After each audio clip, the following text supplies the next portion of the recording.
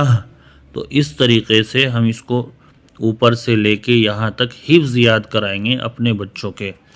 تو اب ہمیں معلوم ہو گیا اس میں وقف کرنے کے قاعدے ہیں۔ ہمیں ایک زبر، ایک زیر، ایک پیش، دو زیر، دو پیش پر وقف کرنا ہو تو آخری حرف پر جزم دے کر سانس توڑ دیں گے، جیسے والفجری ہے تو یہاں را کے نیچے زیر ہے ایک، تو یہاں وقف کریں گے والفجر، را کو ساکن کر دیں گے۔ اسی طریقے سے بہت ساری مثالیں ہیں۔ اور دو زبر پر وقف کرنا ہو تو ایک زبر کے ساتھ وہاں پر الف پڑھا جاتا ہے، جیسے احدن سے احدا، فإن مع العسر یسرا سے یسرا ہو گیا۔ اور گولتا پر وقف کرنا ہو تو وہ ہائے ساکنہ بن جاتے ہیں، جیسے القارعۃ سے القارعہ وغیرہ وغیرہ۔ تو اب ہم آگے شروع کرتے ہیں، اس تختی کو بہت دھیان کے ساتھ میں سنیں۔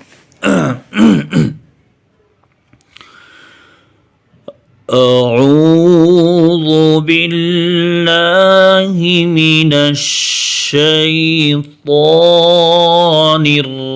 الرجیم، اس طریقے سے پڑھیں گے۔ اب ہم میم کے نیچے جو زیر ہے اس کا اجرا کریں گے، کیونکہ وقف کرنے کے قاعدے سکھائے جا رہے ہیں۔ تو میم کے نیچے زیر ہے، زیر کو حالت وقف میں جزم سے بدل کر پڑھیں گے۔ اب ہم اس کو جزم سے بدلیں گے۔ پہلے ہم نے پڑھا من الشیطان الرجیم، اب اس کو جزم سے بدلیں گے۔ اعوذ باللہ من الشیطان الرجیم، یہ 2 دفعہ ہو گیا۔ اب تیسری دفعہ ہم اس کے ہجے کر لیں گے، شروع سے لے کے آخر تک۔ حمزہ زبر آ، عین واو پیش عو، اعو ذال پیش ذو، شروع سے آخر تک ایسے ہی کر لیں گے۔ پھر جب ہم پہنچیں گے میم زیر می پہ تو پھر ہم اس کو رواں سے پڑھیں گے تیسری دفعہ۔ اعوذ باللہ من الشیطان الرجیم، یہ 3 دفعہ ہو گیا۔ کل یہ 5 دفعہ پڑھا جائے گا، 3 دفعہ ہو چکا ہے۔ اب اس کا شروع سے لے کے آخر تک ہم اجرا کر لیں گے۔ جیسے حمزہ کے اوپر زبر ہے، زبر کو جلدی پڑھے، تھوڑا بھی نہ کھینچے، معروف پڑھے، مجہول آواز سے بچے۔ اسی طریقے سے واو مدہ ہے، پھر ذال کے اوپر پیش ہے، لفظ اللہ سے پہلے زیر ہے، اس لیے لفظ اللہ کے لام کو باریک پڑھیں گے۔ الف لام تعریف کے بعد حروف شمسی کے 14 حرفوں میں سے شین ہے، اس لیے الف اور لام کو نہ پڑھیں گے بلکہ بعد والے حرف سے ملا کر پڑھیں گے۔ کھڑا زبر ہے، آگے الف لام تعریف ہے یا مدہ ہے، تو میم کے نیچے زیر ہے، یہاں پہنچ جائیں گے ہم ایسے ہی اجرا کرتے کرتے۔ میں آپ کو شارٹ کٹ میں بتا رہا ہوں کیونکہ ویڈیو لمبی ہو جائے گی، اور تمام جو اجرا ہے وہ پیچھے کا ہے، صرف ایک اجرا ہے نیا۔ میم کے نیچے زیر ہے، زیر کو حالت وقف میں جزم سے بدل کر پڑھیں گے۔ تو تمام شروع سے لے کے آخر تک پورا اجرا ہو گیا اس طریقے سے ہم، اور پورا اجرا لہجے کے ساتھ میں کریں گے۔ تو میم کے نیچے زیر ہے، ہم یہاں پھر پہنچے، پھر اس کا اجرا اسی طریقے سے کریں گے۔ میم کے نیچے زیر ہے، زیر کو حالت وقف میں جزم سے بدل کر پڑھیں گے، کس طریقے سے؟ اعوذ باللہ من الشیطان الرجیم، یہ 4 دفعہ ہو گیا۔ 5ویں دفعہ میں پھر ہم اس کو اسی طریقے سے پڑھیں گے جیسے شروع میں پڑھا تھا۔ اعوذ باللہ من الشیطان الرجیم، یہ 5 دفعہ ہو گیا۔ اسی طریقے سے بسم اللہ الرحمن الرحیم، میم کے نیچے زیر ہے، زیر کو حالت وقف میں جزم سے بدل کر پڑھیں گے. اب ہم اس کو جزم سے بدل دیں گے. پہلے ہم نے اس کو نرحیمی پڑھا تھا. بسم اللہ الرحمن الرحیم، یہ 2 دفعہ ہو گیا. اب شروع سے آخر تک ہجے کریں گے ہم. با سین زیر بیس، میم لام زیر میل، بسمل آخر تک کریں گے. جب میم زیر میں پڑھ دیں گے تو پھر اس کو رواں پڑھیں گے. بسم اللہ الرحمن الرحیم، یہ 3 دفعہ. اب شروع سے لے کے آخر تک اس کا اجرا کر لیں گے جیسے پیچھے ہم نے اعوذ باللہ کا کرا ہے. پھر ہم اجرا کرتے کرتے میم تک پہنچ جائیں گے. پھر میم کے نیچے زیر ہے، زیر کو حالت وقف میں جزم سے بدل کر پڑھیں گے. پھر جزم سے بدل دو. بسم اللہ الرحمن الرحیم، پھر آخر میں پھر اس کو رواں پڑھیں گے جس طریقے سے شروع میں پڑھا تھا. یہ اس طریقے سے 5 دفعہ ہو جائے گا. بسم اللہ الرحمن الرحیم. تو ان کو اس طریقے سے 5 دفعہ پڑھیں گے. آگے الحمدللہ رب العالمین ہے، اس کی بھی سیم وہی کنڈیشن ہے جو پیچھے اعوذ باللہ اور بسم اللہ کی ہے. جیسے دیکھ لیں آپ، الحمدللہ رب العالمین، نون کے اوپر زبر ہے، زبر کو حالت وقف میں جزم سے بدل کر پڑھیں گے. کیسے بدلیں گے اس کو پڑھیں. الحمدللہ رب العالمین، جزم سے بدل دیا.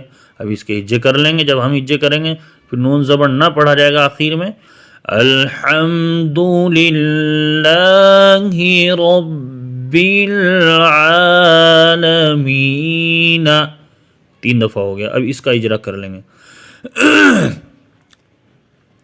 لام کے اوپر زبر ہے، زبر کو حالت وقف میں جزم سے بدل کر پڑھیں گے. نہیں، لام کے اوپر جزم ہے،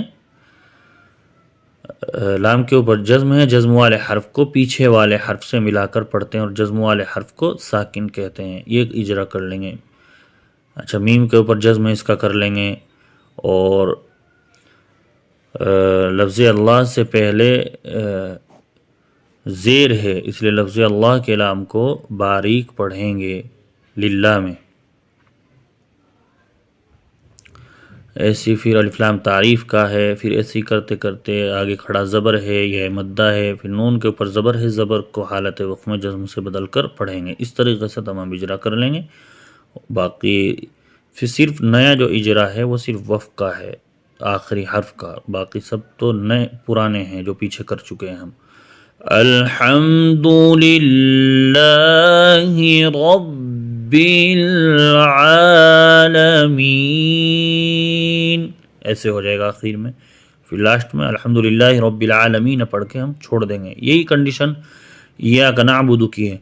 ایاک نعبد و ایاک نستعین، نون کے اوپر زبر ہے، زبر کو حالت وقف میں جزم نہیں، نون کے اوپر پیش ہے، پیش کو حالت وقف میں جزم سے بدل کر پڑھیں گے. ایاک نعبد و ایاک نستعین. اب ہم اس کے ہجے کر لیں گے آخر تک. پھر یہ نستعین ہو جائے گا لاسٹ میں. پھر اس کے بعد ہم اجرا کریں گے. نون کے اوپر پیش ہے، پیش کو حالت وقف میں جزم سے بدل کر پڑھیں گے. نستعین ہو گیا اور لاسٹ میں نستعین پڑھ کے ہم چھوڑ دیں گے. ایسی یہی سیم کنڈیشن قل هو اللہ احد کی ہے. قل هو اللہ احد، دال کے اوپر دو پیش کی تنوین ہے، دو پیش کی تنوین کو حالت وقف میں جزم سے بدل کر پڑھیں گے. یہ قل هو اللہ احد، اب ہجے کر لیں گے شروع سے لے کے آخر تک. دال دو پیش دن پر جب ہم پڑھیں گے پھر قل هو اللہ احد پڑھ دیں گے، پھر اجرا کریں گے. دال کے اوپر دو پیش کی تنوین ہے، دو پیش کی تنوین کو حالت وقف میں جزم سے بدل کر پڑھیں گے. قل هو اللہ احد، پھر لاسٹ میں قل هو اللہ احد. اس طریقے سے 5 دفعہ پڑھیں گے ہم اس کو. تو آج ہم اتنا ہی رکھیں گے کیونکہ ویڈیو لمبی ہو جائے گی. آدھی تختی جو باقی کا جو سبق ہے یہ 2-2.5 لائن اس میں نیا ہے، کل انشاءاللہ تعالی اس کو پڑھیں گے. تو آپ سے گزارش یہ ہے کہ ہماری جو ویڈیو ہے اس کو پوری دیکھیں. جب آپ پوری دیکھیں گے تبھی آپ کے بات سمجھ میں آئے گی. اور اگر کسی کو کوئی ڈاؤٹ ہو، کوئی مشکل درپیش ہے تو انشاءاللہ تعالی ہم آپ کی مشکل، آپ کا ڈاؤٹ حل کرنے کی کوشش کریں گے. کمنٹ کر کے ضرور بتایا کریں. تو آج کا اتنا ہی سبق ہے. السلام علیکم ورحمۃ اللہ وبرکاتہ.